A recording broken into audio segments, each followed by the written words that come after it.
पुण्याची झोळी. एका आश्रमात एक साधू राहत होते. ते बऱ्याच वर्षापासून त्याच आश्रमात राहत होते. आता ते खूप वृद्ध झाले होते आणि मृत्यू कधीही येऊ शकतो ही गोष्ट त्यांना जाणवत होती. पण त्यांना एका गोष्टीचं समाधान होतं की त्यांनी इतकी वर्ष देवाची भक्ती केली आहे आणि आपल्या खात्यामध्ये खूप सारं पुण्य जमा केलं आहे, ज्यामुळे त्यांना लवकरच मोक्ष मिळेल. एके दिवशी त्यांच्या स्वप्नात एक स्त्री आली आणि ती त्या साधूला म्हणाली, तुझं पुण्य एका दिवसासाठी मला दे आणि माझं पाप एका दिवसासाठी तू घे. इतकं बोलून ते स्वप्न भंग झालं. साधू मात्र या गोष्टीने खूप विचलित झाले. त्यांनी विचार केला की इतक्या वर्षात कधीही कोणती स्त्री माझ्या स्वप्नात आली नाही आणि आता जेव्हा मृत्यू जवळ येत आहे तेव्हा स्त्री माझ्या स्वप्नात आली. काही वेळानंतर त्यांनी तो विचार डोक्यातून काढून टाकला आणि ईश्वर भक्तीत लीन झाले. पण त्या दिवशी रात्रीही तसेच झाले.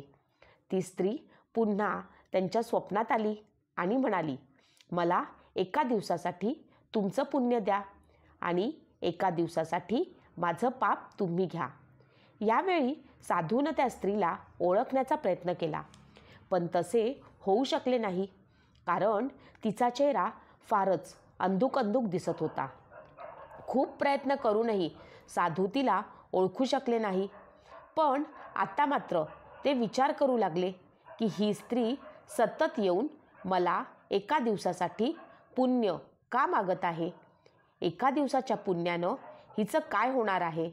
मला असे वाटते की ही कदाचित एखाद्या संकटामध्ये आहे, त्यामुळे तिला माझे पुण्य हवे आहे. पण माझ्या गुरूंनी तर मला सांगितलेलं आहे की माझं पुण्य हीच माझी खूप मोठी कमाई आहे. ती कधीही कुणाला देऊ नकोस आणि इतक्या कष्टानं मी हे पुण्य कमावलेलं आहे. जर मी हे पुण्य तिला देऊन टाकलं तर मला मोक्ष मिळणार नाही. कदाचित मला मोक्ष मिळू नये यासाठी ही केलेली युक्ती असावी. त्या साधूनं आपल्या गुरूंच्या समोर आपली ही समस्या सांगितली. गुरुने रागावून साधूला म्हटलं, माझ्या शिक्षेचा तुझ्यावरती काहीही असर झालेला नाही. आपलं पुण्य असं कुणाला देऊन टाकायचं नसतं, कारण आपलं पुण्य हीच आपली खरी कमाई असते. साधूने आपल्या गुरुची क्षमा मागितली आणि पुन्हा ईश्वराच्या भक्तीत लीन झाले. पण पुन्हा तसेच झाले. ती स्त्री पुन्हा येऊन म्हणाली, तुझ्या गुरुकडे पूर्ण ज्ञान नाही, त्याच्याकडे अर्धवट ज्ञान आहे. तू स्वतःला संन्यासी म्हणवतोस.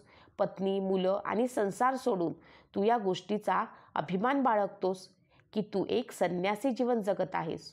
तू आणि तुझ्या गुरूनं आपण संन्यासी आहोत ही गोष्ट स्वतःहून मानली आहे.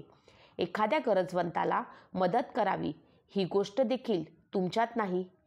तो साधू पुन्हा आपल्या गुरूंकडे गेला आणि त्यानं त्या स्त्रीने सांगितलेली गोष्ट गुरूला सांगितली. तेव्हा त्याचे गुरु त्याच्यावरती पुन्हा रागावले आणि म्हणाले, ती स्त्री तुला तुझ्या गुरूबद्दल भडकवत आहे. ती तुला पाप करण्यासाठी प्रवृत्त करत आहे. नक्कीच एखादी वाईट आत्मा तुझ्या मागे लागली आहे. साधू आता काय करणार? तो पुन्हा आपल्या आश्रमात आला आणि परमेश्वराची भक्ती करू लागला. ती स्त्री पुन्हा त्याच्या स्वप्नात आली आणि म्हणाली की इतके वर्ष पूजापाठ करून देखील तू अजूनही गुलामच आहेस. तू इतके वर्ष ईश्वराची भक्ती करत आहेस, पण अजूनही तू स्वतःचा निर्णय स्वतः घेऊ शकत नाही. अजूनही तू गुरुने दिलेल्या ज्ञानातच राहत आहेस. मी तुला आत्ताही सांगत आहे की एका दिवसासाठी मला तुझं पुण्य दे आणि माझं पाप तू घे. मला कुणाला तरी मोक्ष द्यायचा आहे आणि हीच ईश्वराची इच्छा आहे. साधूला हे सगळं ऐकून खूप वाईट वाटलं. त्यानं विचार केला की संत मन म्हणत आहे की पुण्य कुणाला नको देऊस आणि धर्म सांगत आहे की गरजवंताची मदत कर. तो या दोन्ही मतांमध्ये फसला होता.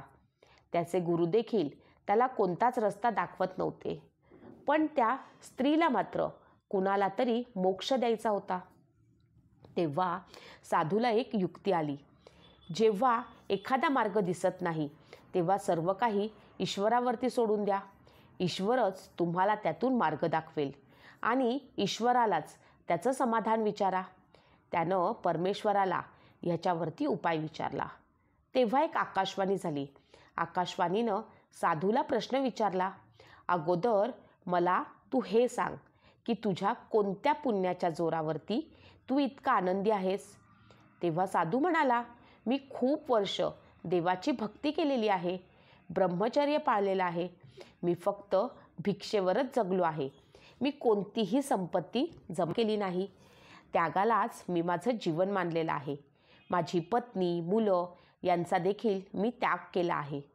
तेव्हा आकाशवाणी म्हणाली, पण तू इतक्या वर्षापर्यंत एकही उपयोगाचं काम केलेलं नाहीस, काहीही वेगळं निर्माण केलेलं नाहीस. तू जे दुसऱ्याने कमावलं आणि दुसऱ्याने बनवलं ते अन्न खाल्लंस. फक्त देवाचं नाव जप केल्यामुळे पुण्य जमा होतं, हा तू कसा विचार केलास? जर तू 4 8 जमा केलेस तर तू काय तुझं बँक खातं पूर्ण करून जाणार आहेस का? आताही तुझ्या पुण्याच्या झोळीमध्ये पुण्य हे शून्य आहे. हे ऐकून तो साधू हैराण झाला.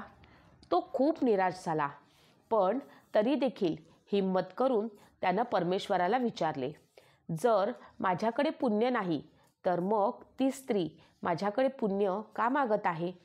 तेव्हा परमेश्वर म्हणाले, तुला माहीत आहे का ती स्त्री कोण आहे? साधू म्हणाला, मी तिला ओळखत नाही, पण ती कोण आहे हे मला जाणून घ्यायचे आहे. तेव्हा परमेश्वर म्हणाले, ती तुझी धर्मपत्नी आहे.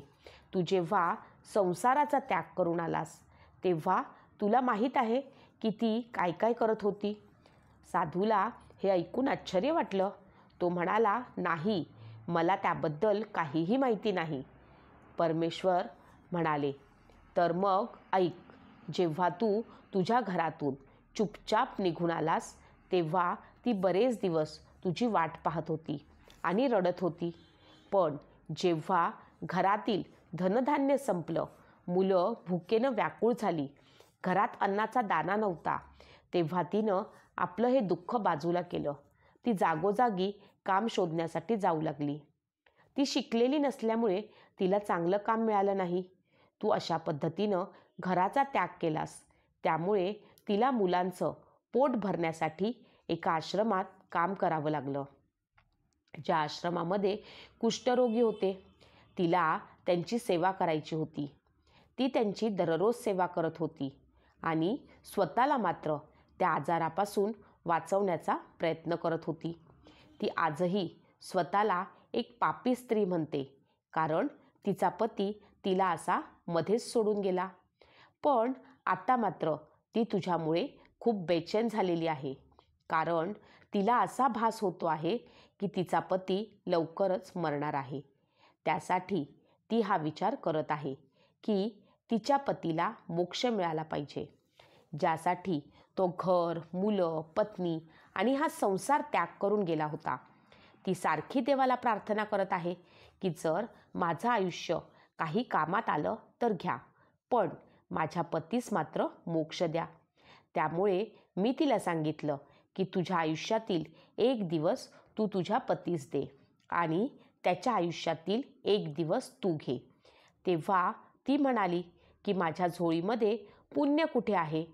जर पुण्य असतं तर मी क्षणाचाही विचार केला नसता. माझं सर्व पुण्य मी माझ्या पतीस दिलं असतं. मी पूजा अर्चा, ईश्वराचे चिंतन करत नाही, त्यामुळे माझ्याकडे पुण्य नाही असा ती विचार करते, कारण देवाची भक्ती केल्यामुळेच पुण्य मिळतं असा तिचाही समज आहे. मी तिला हे सांगितलं नाही की तुझ्याकडे पुण्य जमा आहे. मी तिला फक्त असं म्हटलं आहे की एक साधू आहे ज्याच्याकडे खूप सारं पुण्य आहे. तू त्याच्याकडून पुण्य एका दिवसासाठी तुझ्याकडे घे आणि तुझं पाप एका दिवसासाठी त्याला दे. तेव्हा तिने मला प्रश्न केला की अशी कोणती व्यक्ती आहे की जी माझं पाप घेऊन त्याचं पुण्य मला देईल. तेव्हा मी तिला सांगितलं की साधू संत हे त्याग करणारे असतात, त्यामुळे तो साधू तुला त्याचं पुण्य नक्की देईल. ती बिचारी तिचं पुण्य तुला देत होती आणि पण माहीत नाही तू कोणत्या गोष्टीचा हिशोब करत बसलास. तू तर साधू देखील पूर्णपणे बनू शकला नाहीस. तू हा विचार कधीच केला नाहीस की तुझी मुलं आणि तुझी पत्नी कशी असेल.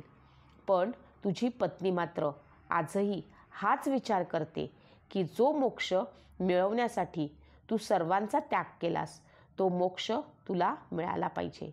तुझ्या पत्नीला देखील कुष्ठरोग झाला आहे. ती स्वतः मृत्यूच्या दारात उभी आहे, तरी देखील ती तुझ्यासाठी मोक्ष मागत आहे आणि तू मात्र स्वतःच्या मोक्षाचा हिशोब करत बसला आहेस. हे सारं ऐकून साधूच्या अंगातून घामाच्या धारा वाहू लागल्या. तो जोरजोरात श्वास घेऊ लागला, पण लगेचच तो भानावर आला आणि त्याने पाहिलं की त्याच्या कपाळावरनं घाम वाहत आहे. त्याने बाहेर डोकावून पाहिलं तर सकाळ होणार होती. त्यानं लगेचच आपली झोळी घेतली आणि आपल्या गुरूंच्या समोर जाऊन उभा राहिला. गुरूंनी त्याला विचारले, आज इतक्या लवकर भिक्षा मागायला चाललास? तेव्हा साधू म्हणाला, नाही, मी माझ्या घरी जातो आहे. तेव्हा गुरु म्हणाले, आता घरी कशासाठी जात आहेस? तेव्हा साधू म्हणाला, पुण्य कमावण्यासाठी.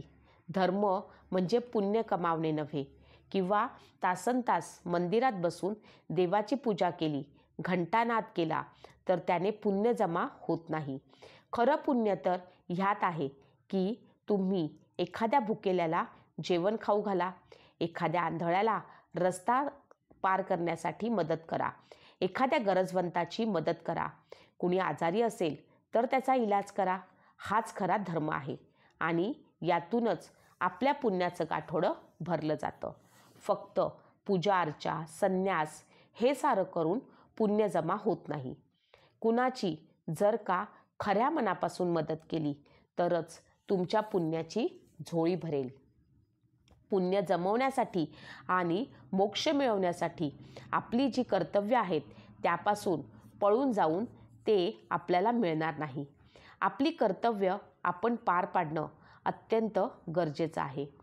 खरी सेवा तेव्हाच होते जेव्हा समोरच्याला त्यातून आनंद मिळतो आणि तो त्याच्या मुखातून लाखो आशीर्वाद देतो. असे बोलून साधू आपल्या घरी निघून गेला. म्हणून पुण्याची झोळी भरताना आपण नक्की कोणते पुण्य कमवत आहोत हे पाहणं गरजेचं आहे. आता आपण एक दुसरी कथा बघणार आहोत. तिचं नाव आहे देवाची कृपा. एके दिवशी 2 माणसे एका मंदिराच्या बाहेर गप्पा मारत होते. हळूहळू अंधार होऊ लागला आणि सर्वत्र काळे ढग जमू लागले. थोड्या वेळानंतर तिथे आणखी एक व्यक्ती आला. तो देखील त्या दोघांसोबत गप्पा मारू लागला. काही वेळानंतर तो दुसरा व्यक्ती म्हणाला, मला खूप भूक लागली आहे, पण माझ्याकडे शिदोरी नाही. आता त्या दोघांनाही भूक लागली होती. तेव्हा पहिला व्यक्ती म्हणाला, माझ्याकडे 3 भाकरी आहेत. दुसरा व्यक्ती म्हणाला, माझ्याकडे 5 भाकरी आहेत. आपण तिघं मिळून त्या भाकरी खाऊया. त्यानंतर प्रश्न हा होता की 8, 3 अधिक 5, 3 आणि 5, 8 भाकरी 3 लोकांमध्ये कशा वाटाव्या? तेव्हा पहिला व्यक्ती म्हणाला, आपण ह्या भाकरीचे 3 तुकडे करूया, म्हणजेच 8 भाकरींचे 24 तुकडे होतील आणि आपण तिघांमध्ये 8-8 तुकडे बरोबर वाटून खाऊया. तिघांनाही त्याची वाटणी योग्य वाटली. त्यांनी 8 भाकरींचे 24 तुकडे केले आणि प्रत्येकाला 8-8 भाकरी आल्या आणि त्यांची भूक शांत झाली. पावसामुळे ते मंदिराच्या आवारातच झोपी गेले. सकाळी उठल्यावरती तिसऱ्या व्यक्तीनं त्या दोघांचे आभार मानले आणि रात्री दिलेल्या 8 भाकरींच्या बदल्यात त्यानं त्यांना 8 सोन्याच्या मोहरा भेट म्हणून दिल्या आणि आपल्या घराच्या दिशेनं निघून गेला. त्यानंतर दुसरा व्यक्ती पहिल्या व्यक्तीस म्हणाला, आपण दोघे 4-4 मोहरा वाटून घेऊया. तेव्हा पहिला व्यक्ती म्हणाला, नाही, माझ्या फक्त 3 भाकरी होत्या आणि तुझ्या 5 भाकरी होत्या. म्हणजे मी 3 मोहरा घेणार आणि 5 मोहरा तुला घ्याव्या लागतील. यावरती दोघांचा खूप वादावाद सुरू झाला. त्यानंतर ते दोघेही यातून उत्तर मिळवण्यासाठी मंदिराच्या पुजारीकडे गेले आणि त्यांनी आपली ही समस्या पुजारीला सांगितली. त्यांना उत्तर देण्यासाठी पुजारी देखील आता विचारात पडला, कारण की दोघेजण एकमेकांना जास्त देण्यासाठी भांडत होते. त्यांना पुजारी म्हणाला, तुम्ही आज या मोहरा माझ्याकडे राहू द्या. मी विचार करतो आणि उद्या सकाळी तुम्हाला उत्तर देतो. पुजारीच्या मनात देखील जसे दुसरा व्यक्ती म्हणत होता, 3 आणि 5 ही वाटणीच योग्य वाटत होती. तरी देखील तो त्या गोष्टीवरती विचार करू लागला. विचार करता करता त्याला झोप लागली. काही वेळानंतर देव त्याच्या स्वप्नामध्ये आले. तेव्हा पुजारीनं त्यांना सर्व हकीकत सांगितली आणि न्याय देण्यासाठी सांगितला आणि हे देखील सांगितलं की दुसऱ्या व्यक्तीच्या म्हणण्याप्रमाणे 3 आणि 5 ही वाटणी मला योग्य वाटते. तेव्हा देव हसले आणि म्हणाले, नाही, पहिल्या व्यक्तीला फक्त 1च मोहरा दिली पाहिजे आणि दुसऱ्या व्यक्तीला 7 मोहरा मिळाल्या पाहिजे. ही वाटणी ऐकून पुजारी देखील आश्चर्यचकित झाला आणि त्यानं देवाला विचारले, प्रभू, असं कसं? तेव्हा ईश्वर हसले आणि म्हणाले, यात काही शंका नाही की पहिल्या व्यक्तीनं 3 भाकरींचे 9 तुकडे केले, पण त्या 9 तुकड्यांमधून त्याने फक्त 1 तुकडा वाटला आणि 8 तुकडे स्वतः खाल्ले. अर्थात त्याचा त्याग फक्त 1 भाकरीचा तुकडा इतकाच होता. यासाठी तो फक्त 1 मोहरेचा हकदार आहे. दुसरा व्यक्ती ज्याच्याकडे 5 भाकरी होत्या त्यानं त्याचे 15 तुकडे केले. त्यातले 8 तुकडे त्याने स्वतः खाल्ले आणि 7 तुकडे त्यानं वाटून दिले. त्यामुळे न्यायानुसार त्याला 7 मोहरा मिळाल्या पाहिजे. हेच गणित आहे आणि हाच माझा न्याय आहे. देवाचा हा न्याय आणि हे विश्लेषण ऐकून पुजारी नतमस्तक झाला. यातून आपल्याला हेच कळते की आपला कधीकधी बघण्याचा, समजण्याचा दृष्टिकोन वेगळा असतो, पण तोच दृष्टिकोन देवाचा बघण्याचा मात्र वेगळा असतो. परमेश्वराचा न्याय समजणं हे आपल्यासाठी सहज नाही. आपण आपल्या त्यागाचं गुणगान करतो, परंतु परमेश्वर त्याच त्यागाची तुलना आपलं सामर्थ्य तसेच भोगविलास यांचाही हिशोब करतो. हे महत्त्वाचं नाही की आपण किती धनसंपन्न आहोत. महत्त्वपूर्ण हे आहे की आपल्या मनामध्ये किती सेवाभाव आहे आणि आपण त्याचा किती त्याग करत आहोत. त्यागातच खरं